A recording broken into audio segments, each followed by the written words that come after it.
My name is Simon Nuttall, and I've spent much of the last 12 years campaigning with many other people to improve cycling in Cambridge. This 5-minute film shows the battles we've fought and what we need to do in the future to sustain or grow the level of cycling that the city currently enjoys.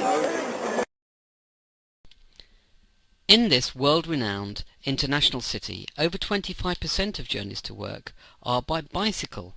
Half of those commuters are students, and the rest are made up of the tens of thousands of workers travelling several miles to various technology parks, industrial estates and institutions. Cambridge's reputation is Cycling City. It was the first place in the country to have dedicated cycle lanes here on Huntingdon roads, and when one-way systems were flavour of the month in the 1970s, it bravely created a controversial but essential contraflow cycle lane here in Downing Street. It has many bridges that are only for walking and cycling, at the station, across the backs, and a new one under construction on Riverside. Traffic growth in the city centre has been stopped by pursuing policies that restrict the movement of private motor vehicles. But this is also the city that famously banned bikes from its central area, forcing a long diversion round a busy bus and taxi route.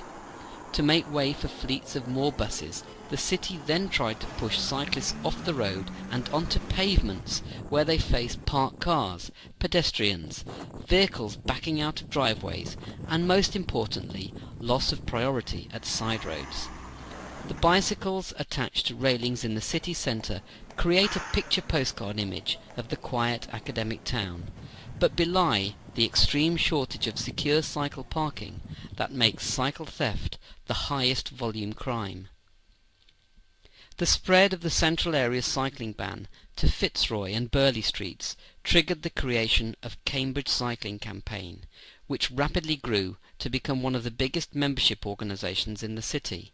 After 13 years, the central area ban has been lifted, but the daily work of the campaign necessarily challenges the constant stream of highway proposals and building developments that frequently neglect cycling, offer measures below agreed standards, or have annoying shortcomings in the detailed design.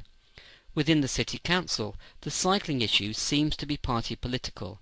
One party usually supports proposals, while councillors from another party consistently block and object to proposals that would benefit the high proportion of their constituents who are cyclists. When it came to lifting the ban on cycling in the centre of the city, it was rural councillors who had the final say. Rather than examine the arguments, some of them blatantly expressed their prejudices that all cyclists go through red lights or ride on the pavement, and they imposed conditions which means the ban could come back. Those prejudices are widely held. For many people, the only cyclists they see are the ones who've cut them up on the pavement or gone through a red light. That reckless stereotype is a stronger image than the army of responsible cyclists that make up 25% of commuters. It translates into reasons not to take cycling seriously, and that means less money and slower progress. It explains police unwillingness to respond to reports of vehicles blocking cycle lanes, a city council failing to enforce or comply with its own cycle parking standards, and a highway authority lacking the vision to implement best practice in the country's premier cycling city. Cyclists must distance themselves from the antisocial behaviour that fuels those prejudices. The campaign has taken a lead in this area, calling for more respect. The cycling ban was so damaging because it made all law-abiding cyclists in the city centre disappear, leaving behind a daily parade of ignorant and antisocial riders. Lifting the ban has brought the law-abiding cyclists back. The same principle will apply in the streets that will be converted to two-way cycling.